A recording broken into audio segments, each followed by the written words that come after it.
Então vamos para o nosso estudo de número 39, Atos capítulo 19, dos versículos 8 a 20. Atos 19, de 8 a 20.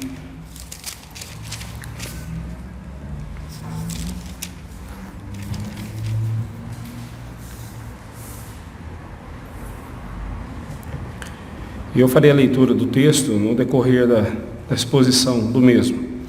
Nós vemos que na cidade de Éfeso, Paulo teve um ministério muito profícuo, muito abençoado ali. Ali ele gastou mais de 2 anos ensinando a palavra de Deus, teve embates ferrenhos, como nós veremos no próximo estudo, mas Deus também operou milagres extraordinários, conforme nós veremos hoje no versículo 11. Estreitou laços profundos no amor fraternal, conforme nós veremos no capítulo 20, dos versículos 36 a 38, e também viu muitas conversões a Cristo ali em Éfeso. Isso tudo porque ele foi fiel em anunciar o reino, o rei e os súditos. Esse é o tema que nós vamos escolher aqui para o nosso estudo nesse trecho. O reino, o rei e os súditos. No versículo 8, a Bíblia diz que Paulo, na sinagoga, falava ousadamente, dissertando e persuadindo com respeito ao reino de Deus. E nos versículos 13 e 17, o nome do Senhor Jesus, ele também falava sobre o nome do Senhor Jesus. Era invocado sobre as pessoas que sofriam de enfermidades, possessões malignas, trazendo cura e livramento, fazendo com que as pessoas crescem no Senhor Jesus, e assim o nome do Senhor Jesus era engrandecido. Nos versículos 17 a 20, vemos pessoas sendo convertidas a Cristo Jesus, e dessa forma constituindo-se em seus súditos. Então vejamos cada um desses três elementos: o reino, o rei e os súditos. Primeiramente, versículos 8 a 10, diz assim: durante 3 meses, Paulo frequentou a sinagoga, onde falava ousadamente, dissertando e persuadindo, grave essas 2 palavras, com respeito ao reino de Deus. Visto que alguns deles se mostravam empedernidos e descrentes, falando mal do caminho diante da multidão, Paulo, apartando-se deles, separou os discípulos, passando a discorrer diariamente na escola de Trajano. Durou isto o espaço de 2 anos, dando ensejo a que todos os habitantes da Ásia ouvissem a palavra do Senhor, tanto judeus como gregos. A expressão reino de Deus que aparece no versículo 8, em Atos, ela se refere ao Evangelho, Onde o Evangelho chega, o Evangelho é a mensagem do reino. Então é o próprio reino de Deus sendo instaurado ali, naquela localidade onde o Evangelho é anunciado. E no versículo 9, o termo que se usa é a palavra caminho, para falar do Evangelho, para falar do reino, o caminho. E no versículo 10, a palavra do Senhor. Então todas essas expressões apontam para o Evangelho, o reino de Deus, o caminho, a palavra do Senhor. Então era o Evangelho, ele é as boas novas de Deus anunciando a vinda do Rei. É a mensagem da salvação, do amor de Deus pelos pecadores, salvando-os por sua graça e misericórdia. É a mensagem mais importante e mais urgente que temos de anunciar. A palavra evangelion, no grego, de onde tem a ideia de uma mensagem trazida, um mensageiro trazendo a palavra, uma novidade, uma palavra nova, uma notícia, uma boa notícia. Geralmente a palavra evangelho, ela estava associada ao nascimento do filho de um rei. Quando nascia o filho de um rei, então um arauto saía proclamando pelo reino que nasceu o filho do rei.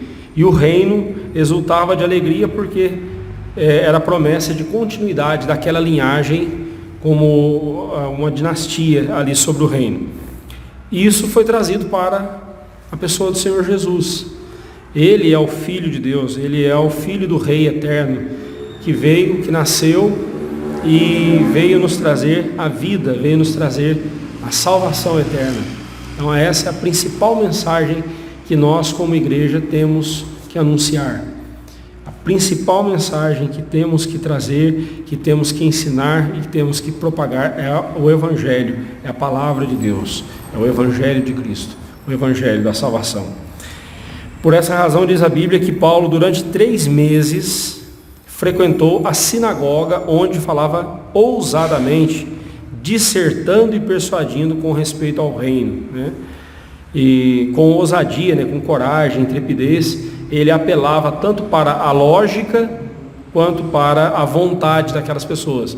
Apelava para a lógica, como nós vemos na palavra dissertando, né? Então ele dissertava, ele fazia ali uma exposição aprofundada das Escrituras, aplicando a pessoa do Senhor Jesus, e isso de forma lógica, para que as pessoas pudessem entender o que ele estava dizendo. E também ele apelava para a vontade das pessoas, como nos mostra a palavra persuadindo. O verbo persuadir tem esse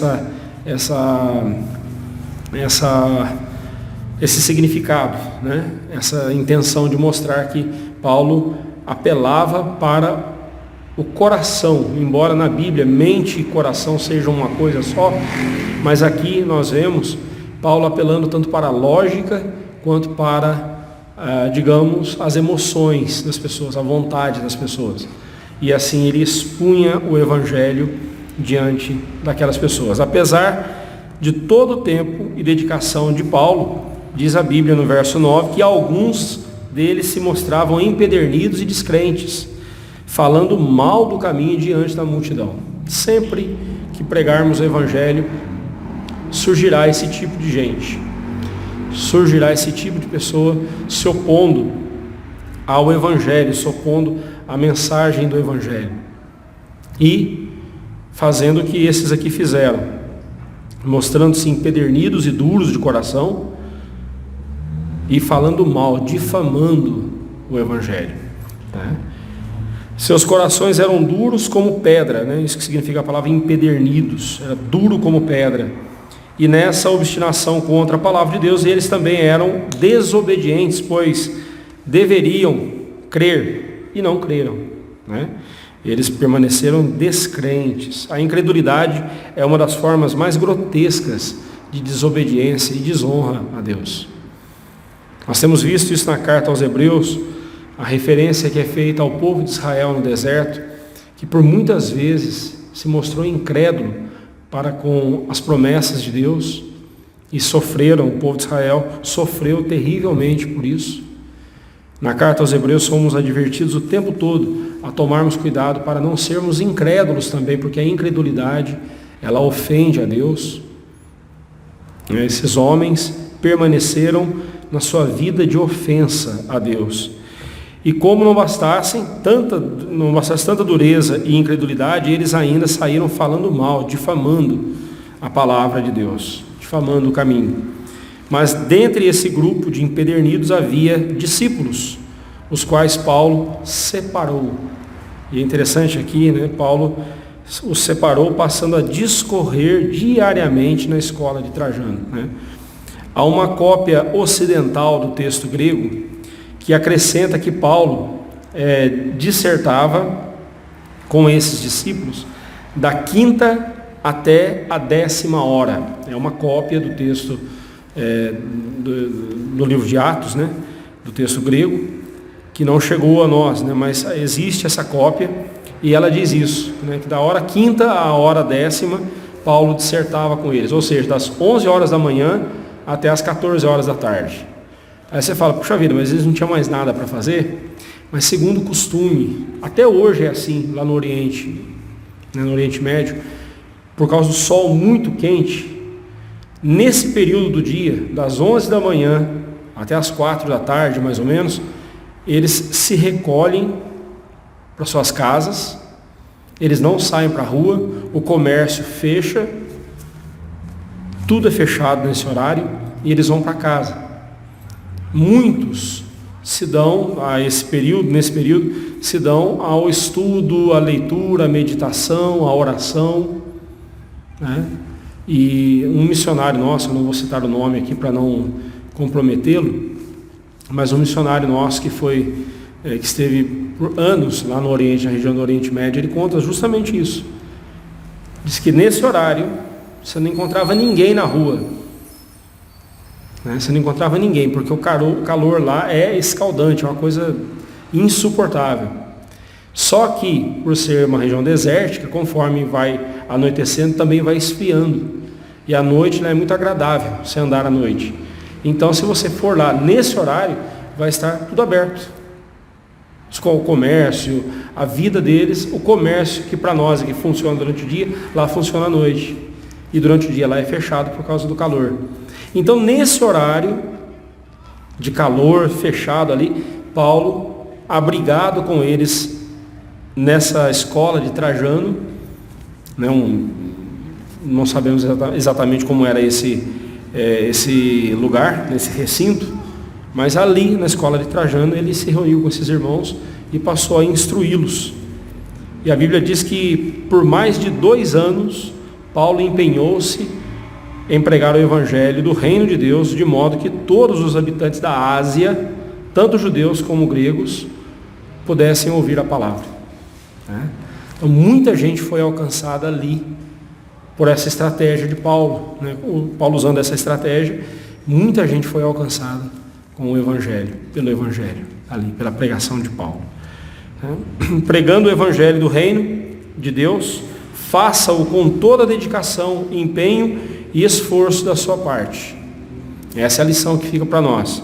Apele para o intelecto e para o coração das pessoas, mostrando-lhes a exatidão das Escrituras e como estas se cumpriram plenamente na pessoa de Jesus. Obviamente,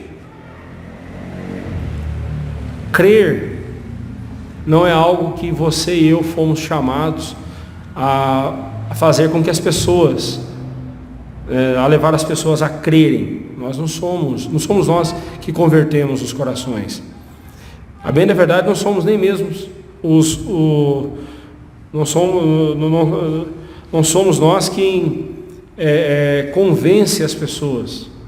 Você pode usar o argumento que for, por mais estruturado que seja, por mais lógico que seja, se o Espírito Santo não agir no coração da pessoa, aplicando a palavra de Deus, a pessoa não se converterá, não será convertida.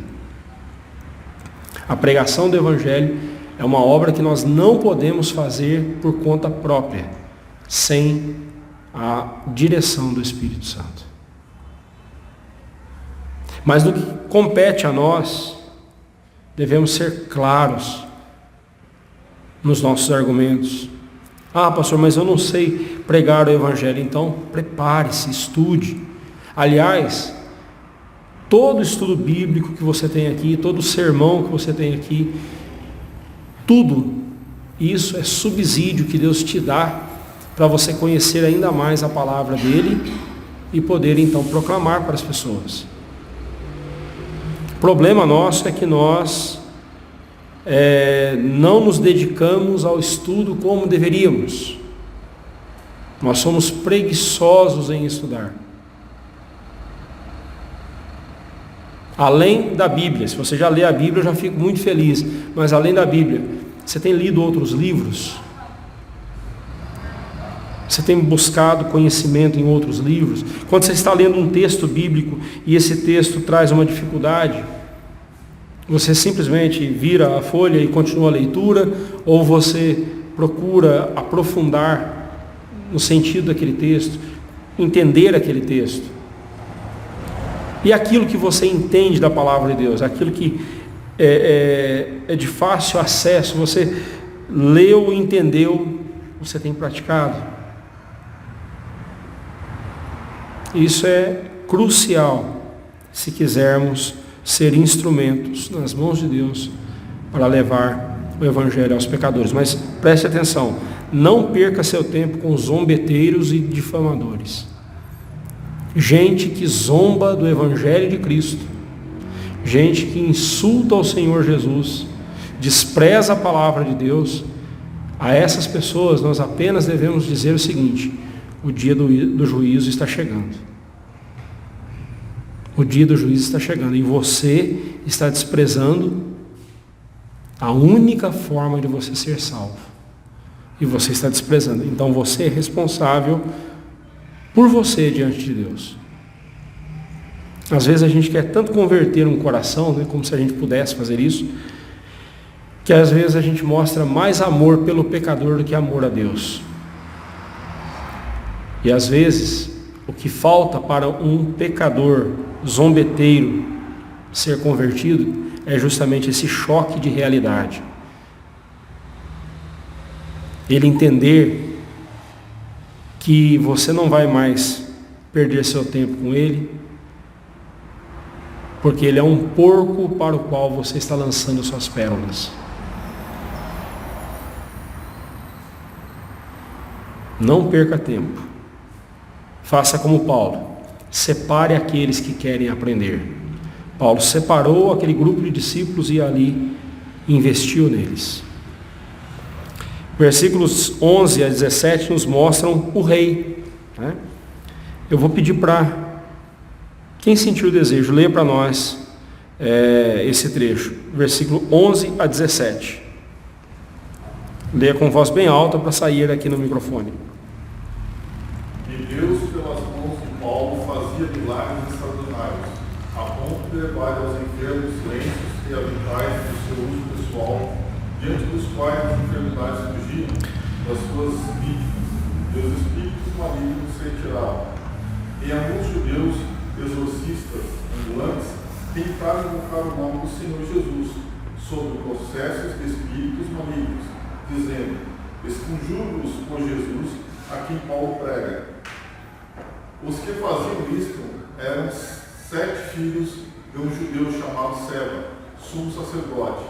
Mas o espírito maligno lhes respondeu: conheço a Jesus e sei quem é Paulo, mas vós quem sois?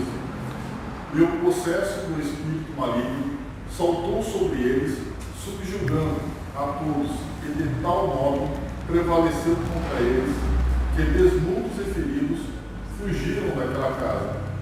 Chegou esse fato ao conhecimento de todos, assim judeus como gregos, habitantes de Éfeso.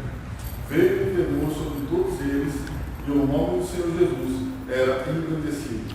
Primeiramente, é importante a gente lembrar que Deus é quem fez esses milagres extraordinários pela instrumentalidade de Paulo. Paulo foi apenas um instrumento.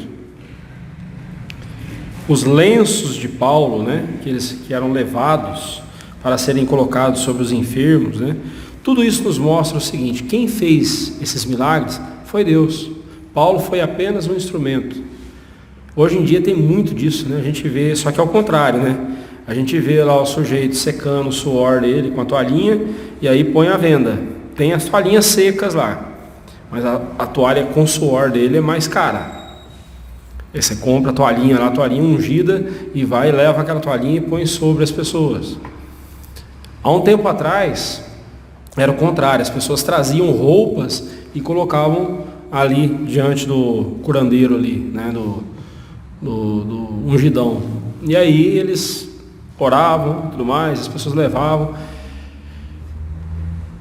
Crendice, irmãos, superstição. Superstição. É importante destacar que quem escreveu o livro de Atos foi Lucas, e Lucas era médico. E ele chama esses milagres de extraordinários. Veja, milagre já é uma coisa extraordinária, né? Milagre não é uma coisa que acontece toda hora, né? E quando tudo é milagre, nada é milagre. Hoje em dia, qualquer coisinha a gente fala, milagre, milagre, né? Olha o milagre da vida. Sim. Você olha uma mulher grávida, gestando ali, gerando uma criança. Ah, é um milagre. Não, não é um milagre. Deus fez para ser daquele jeito. Está seguindo dentro da normalidade. Milagre é uma Sara com 90 anos ser mãe. Aí sim, que sai da normalidade, né? Aí sim é milagre, né? Então a gente tem que tomar cuidado, né? Como observou Calvino, os objetos simplórios, como lenços e aventais, do uso de Paulo, no versículo 12, não deveriam incitar qualquer forma de idolatria e superstição. Mas você vê que hoje em dia as pessoas fazem justamente isso. Deu certo lá com Paulo. Nós não sabemos se Paulo orava sobre eles. Não tem nada disso. Nada do que é feito hoje em dia é dito que Paulo fez. É dito nem que Paulo mandava, pega o meu lenço e leva e põe sobre a pessoa. Nem nada disso. As pessoas que tomaram essa iniciativa, né? O foco aqui está em Deus, que cura fisicamente as pessoas e as restaura espiritualmente por meio da sua palavra. Esse é o foco. E nós não podemos perder isso de vista. E às vezes eu sei, irmãos, que dá a impressão que eu não creio em milagres, dá a impressão que eu estou desestimulando os irmãos a buscarem um milagre de Deus. Agora, eu deixo bem claro qual é a finalidade de um milagre. A finalidade de um milagre. A finalidade de um milagre é servir de testemunho para os incrédulos. O crente não precisa de milagres para crer. Ele crê independente de ver o milagre acontecer. Ele crê em Deus. Pastor, mas é porque eu estou sofrendo com essa enfermidade, eu estou pedindo um milagre para Deus. Nada contra, você pode pedir.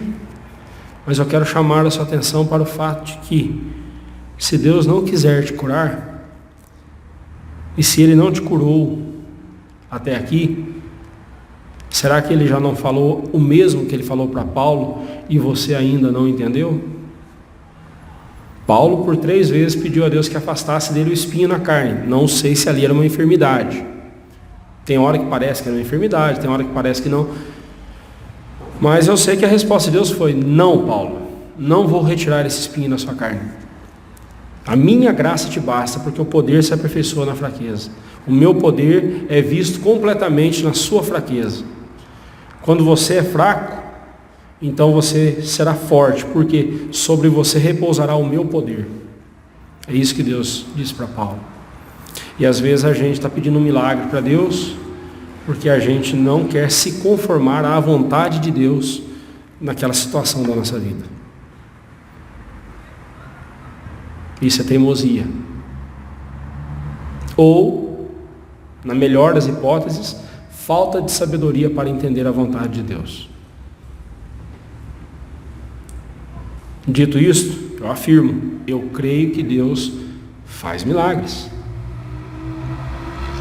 Eu só não saio marcando a agenda de Deus, dizendo: hoje é a tarde da cura, a noite da libertação, a noite da bênção. Não, eu não faço isso.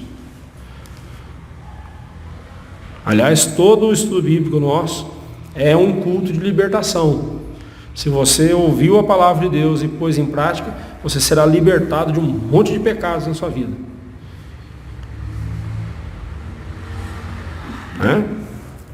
Mas não tem nada de supersticioso nisso não. E se Deus quiser usar coisas tão simplórias como a sombra de Pedro, lembra lá em Atos 5,15? As pessoas ficavam estrategicamente do jeito ali para que a sombra de Pedro passasse sobre eles, e eles então tinham esperança de que no toque da sombra de Pedro, de alguma forma aquilo ali, Deus usasse para curá-los. Há outros casos no Novo Testamento. O tanque de Siloé, eles criam que de tempos em tempos um anjo descia e agitava as águas, e o primeiro enfermo que descesse ali era curado.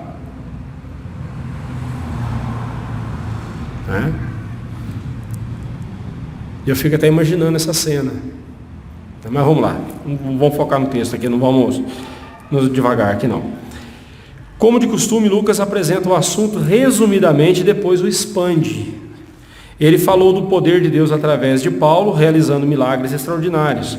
A seguir, nos versículos 13 a 16, ele narra o que aconteceu com 7 judeus exorcistas ambulantes, né, os quais eram filhos do sumo sacerdote chamado Seva. A cena seria hilária se não fosse vergonhosa e trágica. Hoje em dia, quando uma autoridade chega num lugar e quer furar uma fila, a gente diz que ele deu carteirada, né? Deu uma carteirada. É a primeira vez que eu vejo falar de carteirada em demônio. Quiser dar uma carteirada nos demônios aqui, nós somos os 7 filhos, nós somos os exorcistas ambulantes, os 7 filhos do sumo sacerdote Seva. Não adiantou nada. Não adiantou nada, né? Em Mateus 12, 27 e Lucas 11, 19, o Senhor Jesus declarou que a prática do exorcismo era algo conhecido dos judeus, né? A gente vê isso várias vezes no relato bíblico. O próprio historiador judeu Flávio Joséfo, que não era crente, ele não era discípulo de Cristo, mas conhecia muito sobre o cristianismo e sobre a pessoa do Senhor Jesus, ele relata que viu um patrício seu expulsar um demônio de um homem possesso na presença do general romano Vespasiano. Não é isso? Quem diz é Simon Stemaker, né?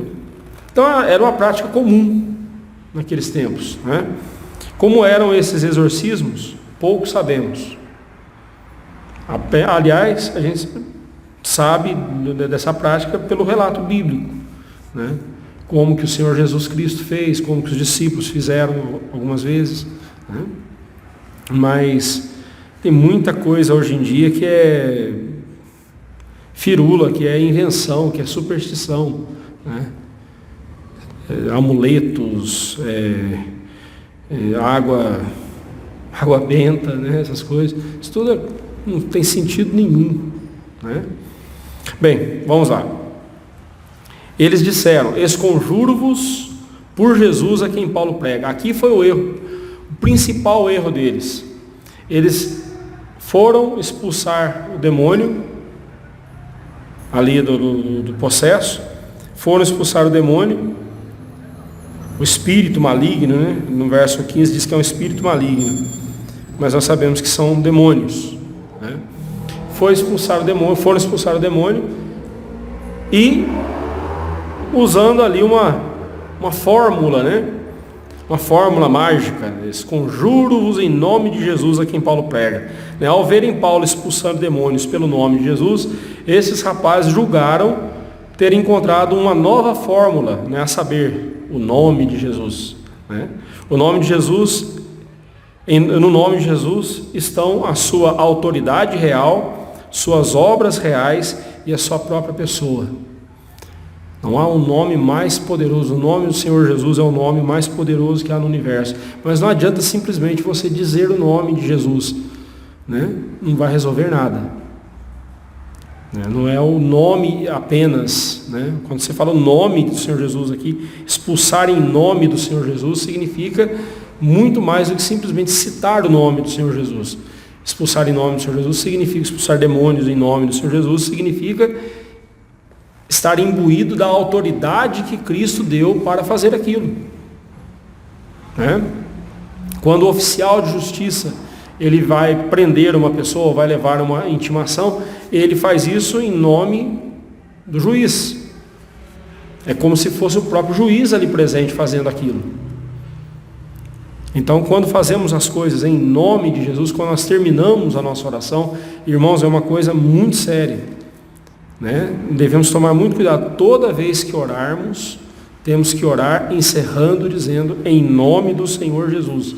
Não é uma palavra mágica, não é uma palavra poderosa, né? Nada disso, supersticiosa, nada disso. Mas quando nós oramos, nos aproximamos de Deus, nós só podemos fazer isso mediante o Senhor Jesus. Então por isso nós temos que dizer a Deus, não que Ele não saiba, Ele sabe, mas nós temos que dizer em nome do Senhor Jesus. Não é no nosso próprio nome. Nós estamos ali em nome do Senhor Jesus. Em se tratando do que aconteceu aqui, Paulo, ele fazia isso pela autoridade que o Senhor Jesus lhe conferiu. E isso quer dizer em nome de Jesus, né? Invocar o nome de Jesus é clamar por Ele próprio e não por uma palavra mágica. Por esta razão devemos ser muito cuidadosos em colocarmos o santo nome de Jesus em vão. Eu vejo muitas vezes os crentes sendo zelosos por não quebrar o terceiro mandamento, tomar o nome de Deus em vão, mas não vejo o mesmo cuidado com o nome de Jesus. Nós devemos tomar muito cuidado, irmãos, em não usar o nome de Deus e o nome de Jesus, a não ser para glorificá-los, a não ser para trazer honra para eles. Não é? Qualquer coisa a gente fala, ai Jesus, meu Jesus, não, a gente tem que tomar cuidado, irmãos. E como é que eu sei que eu não estou usando o nome de Deus em vão, o nome de Jesus em vão? Quando eu os uso com o expresso desejo de enaltecê-los, de honrá-los, de destacá-los como gloriosos. Se eu usar o nome de Deus sem essa finalidade, se eu usar o nome de Jesus sem essas finalidades, eu estou usando o nome deles em vão. E Deus é bem claro, eu não terei por inocente aquele que tomar o meu nome em vão.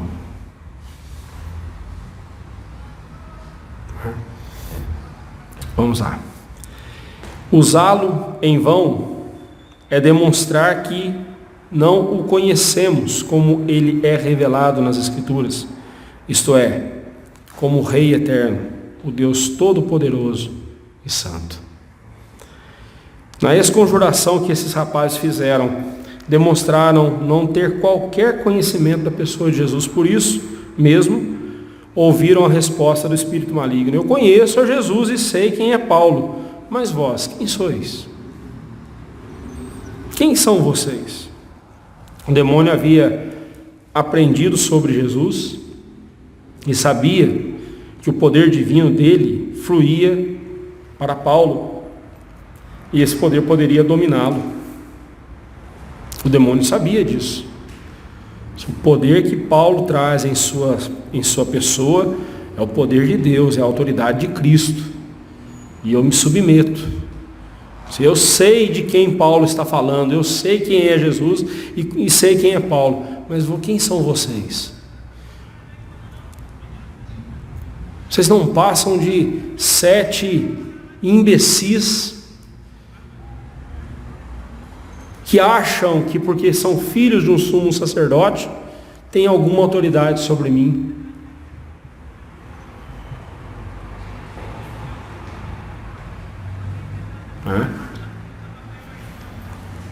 Pastor, é possível um oficial, um presbítero, um pastor ficar possuído por um espírito maligno? Sim.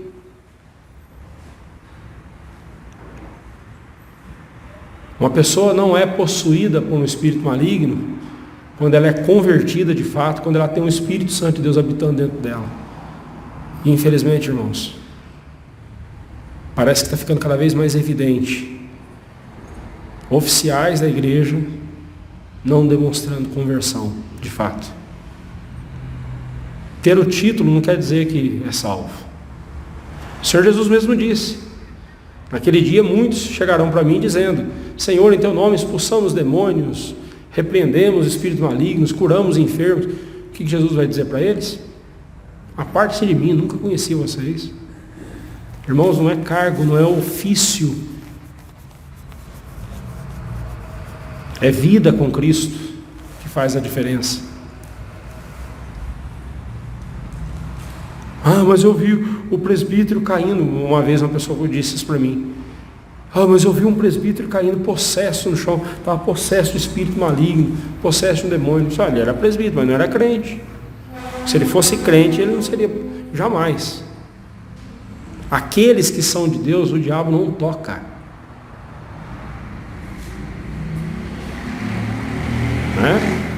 Esse texto aqui é claro. Filhos do sumo sacerdote, exorcistas ambulantes, Quer dizer, então já tinham prática no assunto, né? Até que toparam com um demônio que não se submeteu a eles, né? Só se pode enfrentar o mal com a autoridade de Cristo. E isso eles não tinham, porque essa autoridade é concedida por Cristo aos que com Ele se relacionam. Porque a autoridade que um servo de Deus tem dada por Cristo, essa autoridade está totalmente relacionada à submissão desse servo à pessoa de Jesus. Só tem um jeito de recebermos a autoridade de Cristo sobre nós, sendo submissos a Ele. Na carreira militar, quanto mais alto é o posto do cidadão ali, mais autoridade ele tem. Houve um momento que ele teve que se submeter aos superiores, até que agora ele é o superior acima de todos ali. Ele é o general, é ele que manda, né? Mas na vida cristã não é assim.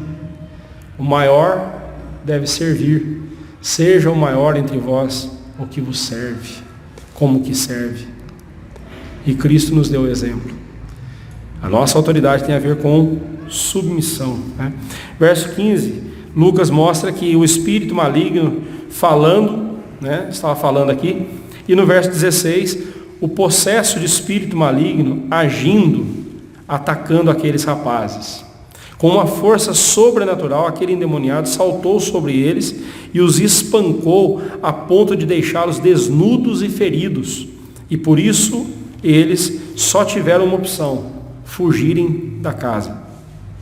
Eles fugiram daquela casa, literalmente, escaparam pelas mãos do endemoniado. Que vergonha, não é mesmo?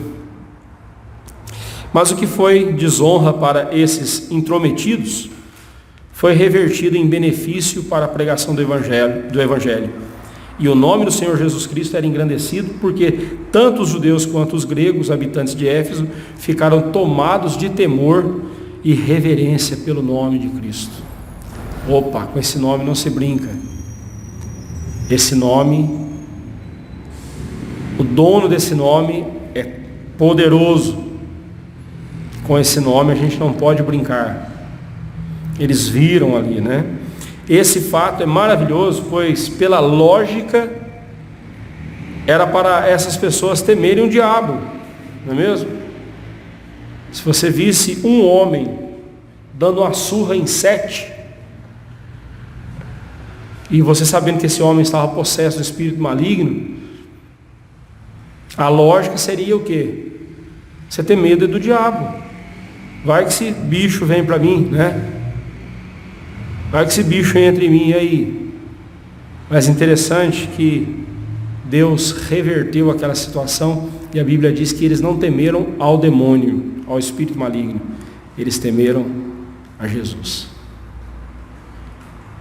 Eles temeram a Jesus. É o que Lutero disse: o diabo é diabo de Deus. O que ele quis dizer com isso? Satanás é um capacho, ele está debaixo dos planos de Deus. E ele não pode fazer nada que Deus não permita ele fazer. E tudo que Satanás faz acaba sendo revertido para a glória de Deus. Ele não faz isso voluntariamente, ele não faz isso porque ele quer glorificar a Deus. Ele quer desonrar a Deus. Mas quanto mais ele faz para desonrar a Deus, mais Deus é engrandecido na vida dele. Por isso, meus irmãos, nós não temos que ter medo do diabo.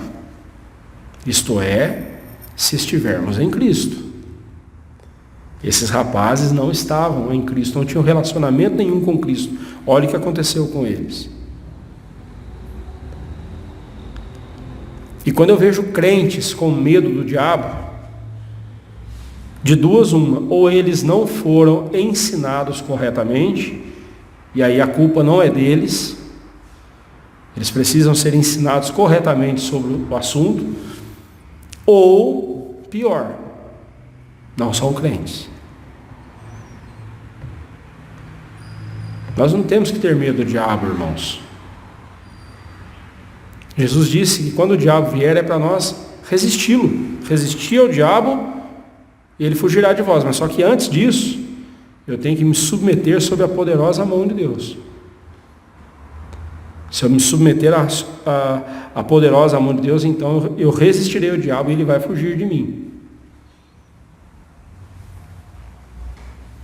O problema é que a gente inverte tudo, né? A gente quer fugir do diabo e quer resistir à impureza.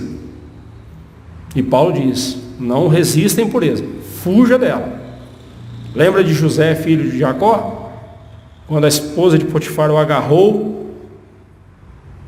de forma lasciva, ela o agarrou e ele se desvencilhou de sua roupa e fugiu dela. É isso mesmo. Homem de verdade faz isso. O problema nosso é que a gente quer medir forças com o pecado e fugir do diabo, com medo do diabo. E é o contrário. Temos que resistir ao diabo. E em relação à tentação, nós devemos fugir. Não meça forças com a tentação. Se der para sair de perto, saia. Não brinque com o pecado. Não brinque com o pecado. Mas o que foi desonra, Deus transformou em honra para o nome de Cristo, e o nome do Senhor Jesus Cristo era engrandecido, né, ali. Esse maravilhoso fato mostra para nós que o nosso temor deve estar em Cristo e não no diabo, né? Porém, Deus reverteu a situação a tal ponto que favoreceu o engrandecimento do nome de Cristo perante aquelas pessoas. As pessoas viram que invocar o nome do Senhor Jesus de forma descomprometida e supersticiosa é um grave erro que traz sérias consequências. Tem muita gente fazendo isso hoje em dia, irmãos. Eu não estou falando nem dos ímpios, eu estou falando dos crentes. Tem muito crente fazendo isso hoje em dia, usando o nome de Jesus de forma supersticiosa. Você já deve ter recebido aquelas correntes, eu tenho uma raiva daquilo. Mandou uma mensagem para você, no final da mensagem diz assim: passe para mais 10 amigos e você receberá uma bênção. E tem tonto que acredita naquilo. Aí eu recebo, né? Se eu recebo é porque a pessoa acreditou, né? Superstição, pare com isso. Não importam os meios e os instrumentos que Deus usa para realizar a sua obra. O que importa é que a honra nunca será para o instrumento, mas para Deus. A honra dos lenços lá não foi nem para os lenços e nem para Paulo, foi para Deus, né? Se for servido a Ele nos usar de alguma forma, não devemos jamais tomar para nós a glória que é somente dele. Além disso, devemos demonstrar profundo zelo pelo nome de Cristo, não invocando-o supersticiosamente e muito menos de forma insolente.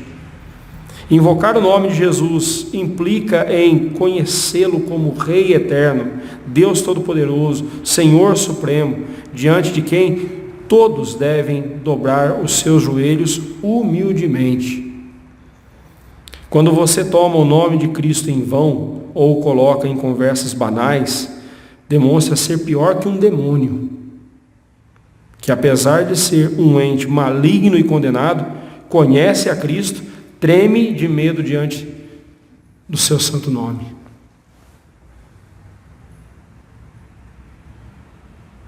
Isso tem hora que eu me assusto com o que eu escrevo.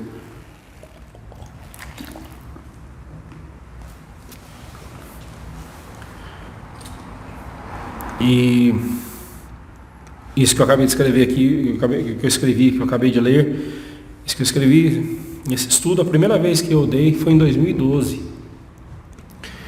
E estou aqui refazendo esses estudos com os irmãos.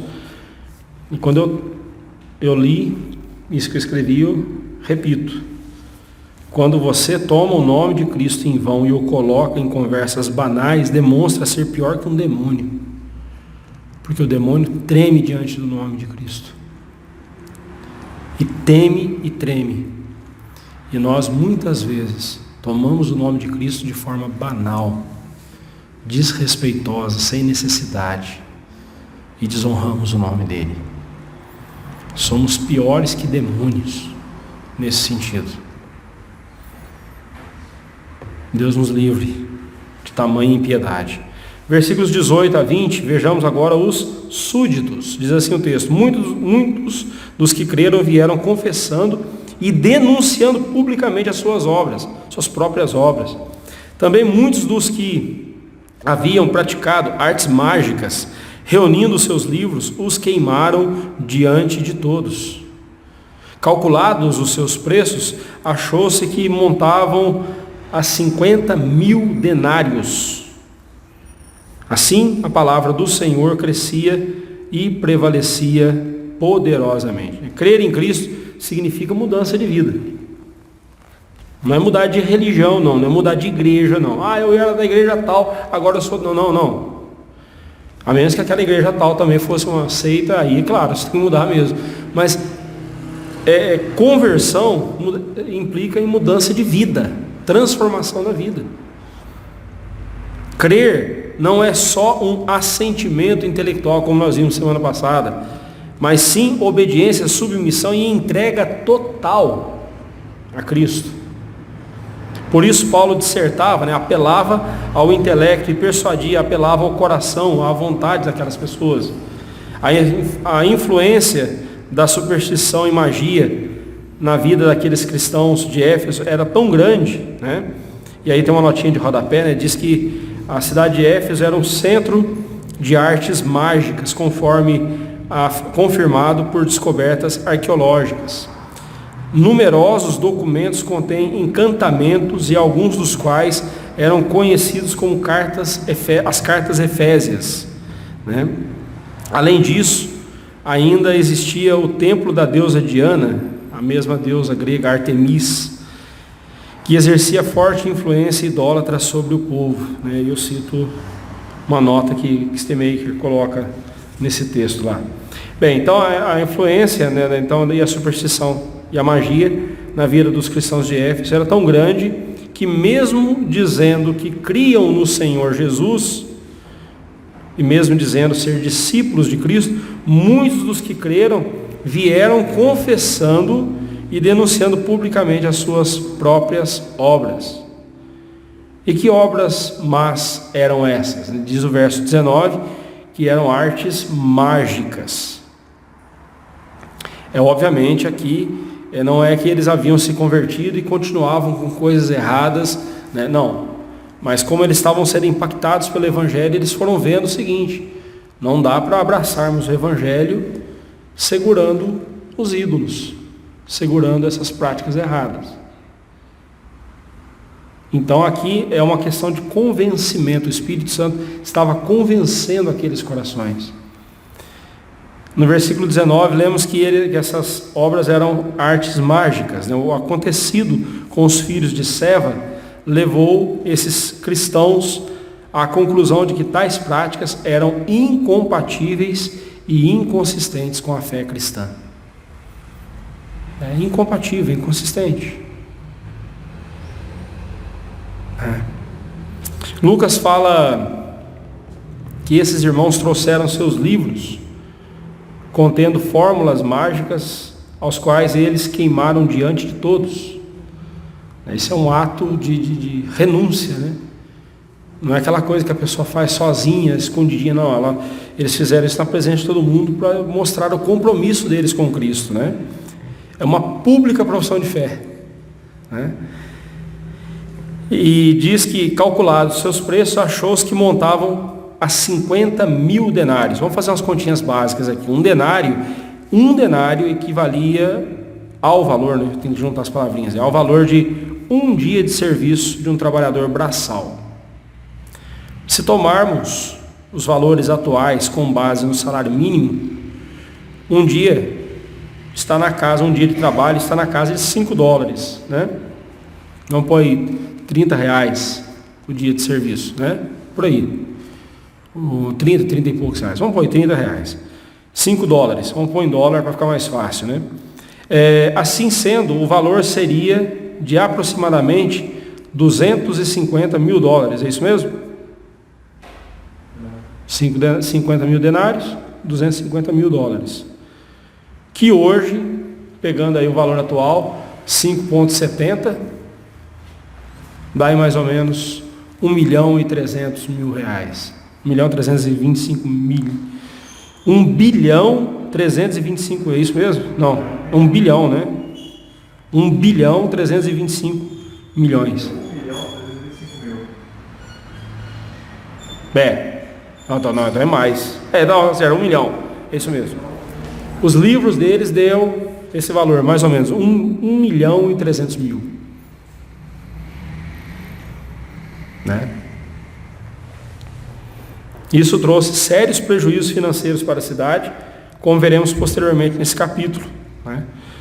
Mas o que é o valor dessas coisas, deste mundo, se comparadas com a palavra de Deus? Lembra de Paulo dizendo, lá em Filipenses, tudo isso eu considerei como refúgio, né, como sem valor, quando eu conheci a Cristo.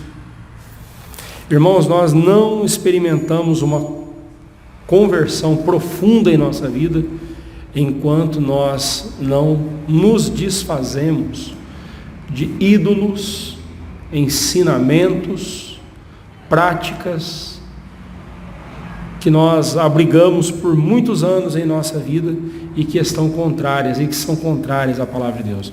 Nós não experimentamos de fato uma conversão enquanto não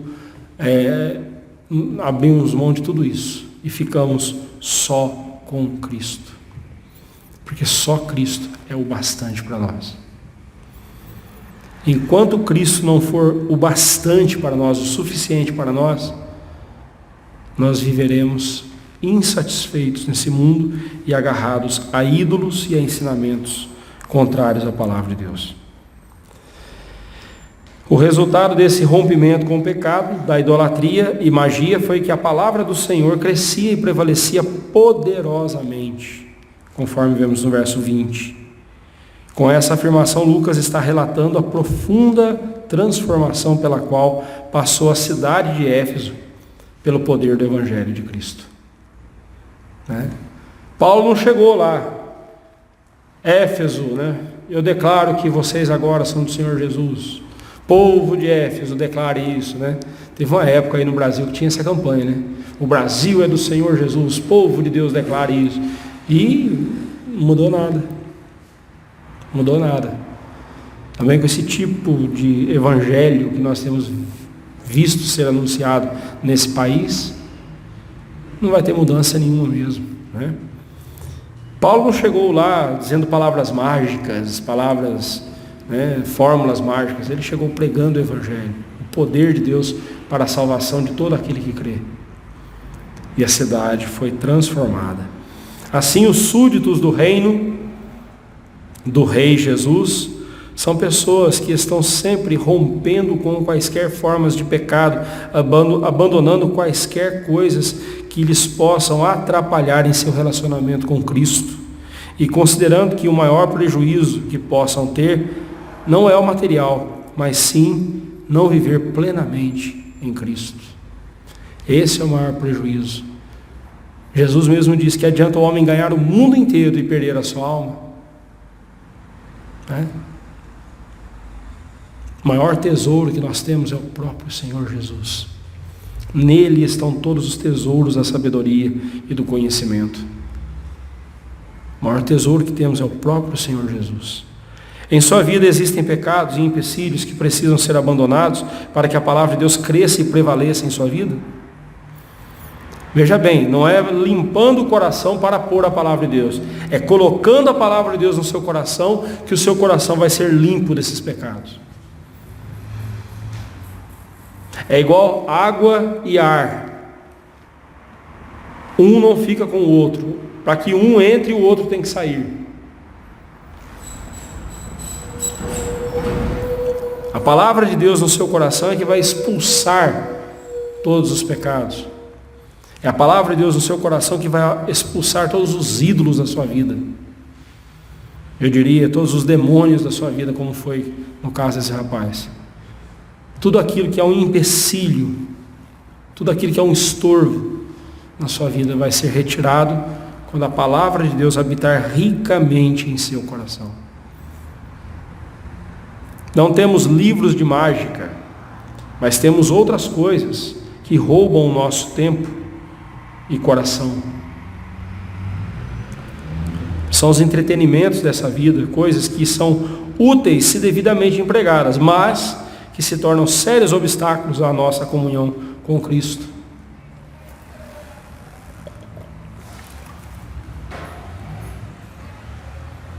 Entretenimento, irmãos. A nossa geração é a geração do entretenimento. Inventa-se um aparelho para comunicação e o que mais vem dentro dele são aplicativos para entretenimento.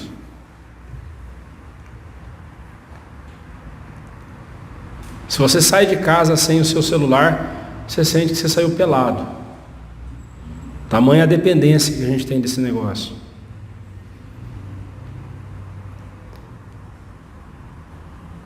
Estamos dentro da mesma casa, conversando via WhatsApp, porque a gente não consegue se desgrudar do celular. É uma ferramenta e tanto. Olha, nesse exato momento está sendo usado para filmar, para depois passar para os irmãos. É uma ferramenta e tanto. Serve até para conversar. Mas como que isso aqui tem roubado o tempo da gente, não é mesmo? Como que as redes sociais, elas não poderiam ter outro nome, é uma rede mesmo, né? Embaralha a nossa vida e nos deixa emaranhados naquela coisa. Mas o que é que está roubando a sua atenção? O que é que está roubando de você as suas forças, a sua energia, que você deveria estar empregando em conhecer a Cristo? Meus irmãos, o grande objetivo da nossa vida é conhecer a Cristo, é conhecer a Deus. Isso é o que nós faremos por toda a eternidade, e já deveríamos começar aqui e agora, porque não existe conhecimento mais sublime do que esse. Não existe coisa mais importante a ser conhecida, pessoa mais importante a ser conhecida do que o nosso Senhor Jesus. Entretenimento não é pecado, não, mas não deixa isso tomar conta da sua vida. Não deixa isso te escravizar. Estou citando entretenimento, mas tem tantas outras coisas, né? Cuidado. Cuidado. O que Deus quer que façamos? Na pregação do Evangelho devemos atentar o tempo todo para que a honra de Deus seja preservada. Diante de pecadores zombeteiros devemos mostrar-lhes o sério perigo que estão correndo por desprezarem o Evangelho da salvação. Também não devemos roubar para nós a honra que deve ser dada somente a Deus. E principalmente quando combatermos o pecado fora de nós, não nos esqueçamos de combatê-lo também dentro de nós, primeiramente. Honramos mais a Deus, quanto mais em santidade de vida andarmos. O súdito do reino do Rei Eterno tem uma só preocupação: manifestar o reino em todo lugar e fazer o seu Rei Eterno ser conhecido de todos. Que Deus assim nos abençoe e que acrescente ao nosso coração o ensinamento da palavra dele dia a dia. Amém.